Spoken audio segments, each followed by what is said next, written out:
We know that Jesus was scourged violently, extremely violently. The images on the shroud, it's very, very clear from that. This was a brutal torture that he had to endure. Where he was slapped around the cheek, there's a whiplash to the cheeks, there's the crown of thorns that thrust on his head with the blood flow that comes from it. The wounds of the whiplash that go from the tops of the shoulders down to the bottom of the legs, on both the front and the back of the man of the shroud.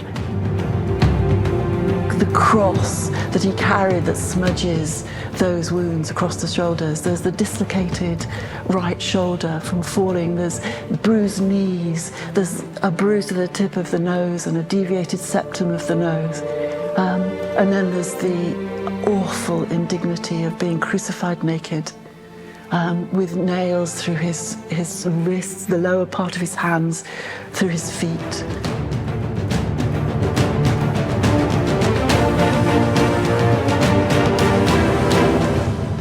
And I think an ordinary person would have died of the scourge wounds alone, you know, but somehow he had the will to go through it, to stay till that last moment before there was time enough for the burial before the Passover.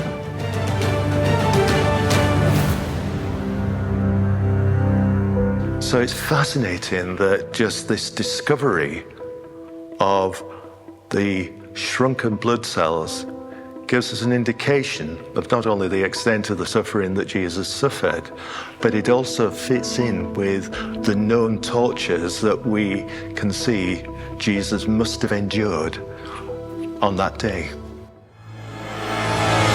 The shroud's blood stains would have been tested, and they were found to be human, and they were found to actually be AB. The other thing that's very interesting as well is that many people have wondered why the blood still shows up as red on the actual shroud, and if it's 2,000-year-old blood, why does it still show up as red? And the answer to that is it contains very high levels of an enzyme called bilirubin. And bilirubin is actually produced by the body when it is under extreme pain and torture.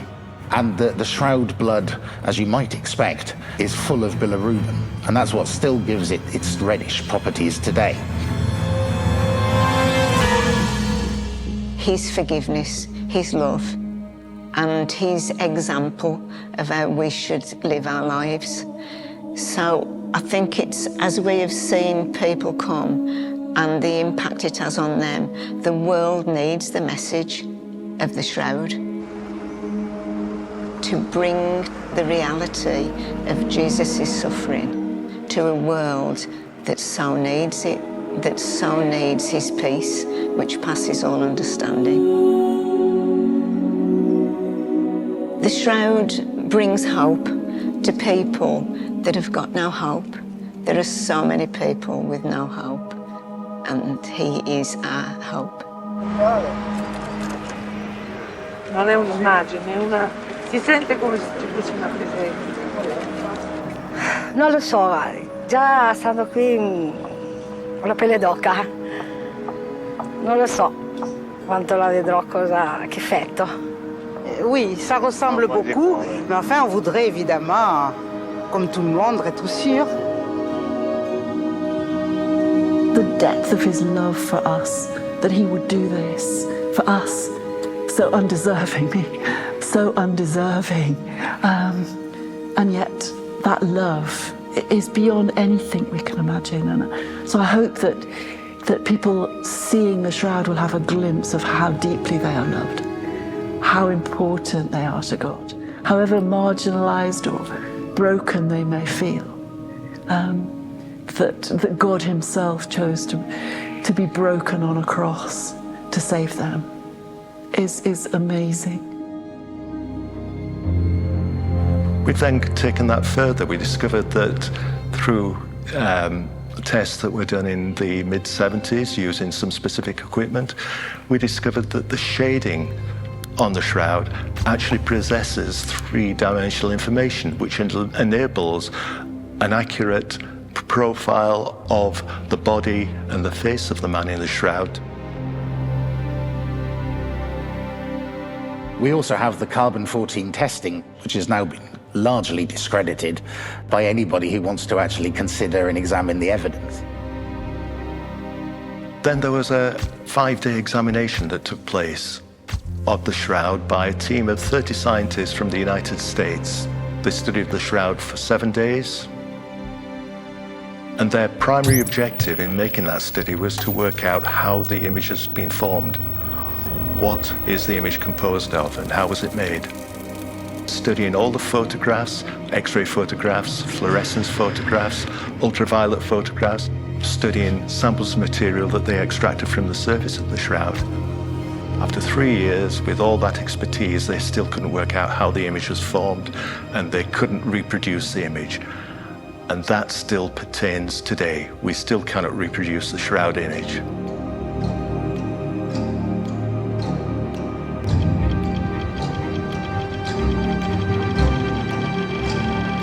Many people have tried to replicate the image with varying degrees of success.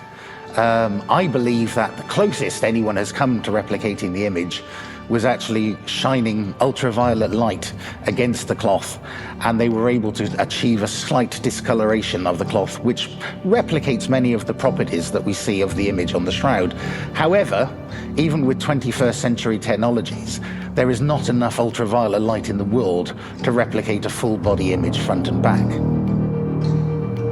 All of the evidence, the image itself, and indeed the information that we found on the cloth shows that no medieval forger would have been able to have put all that together.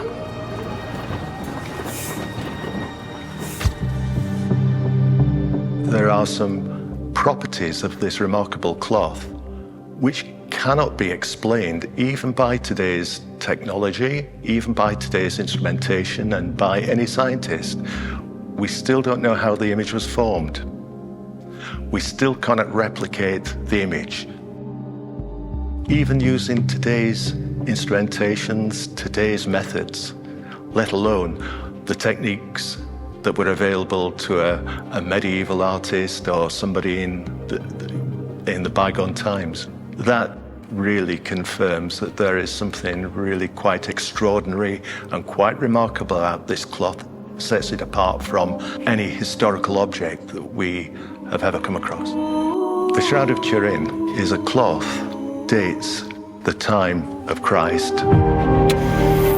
The image of a crucified man. You see the depth of suffering that he underwent. The whiplashes down his back and down his front. Whiplash across his face. Just the nailing through his hands and through his feet. This body that's so badly beaten, so badly tortured. That is a message that our world needs to hear. It's an absolute living miracle that you can actually see. I think it's something unique, big emotion. This was the true burial cloth that was used to cover the body of Jesus Christ in the tomb. In what it teaches us of the nature of the Passion of Christ.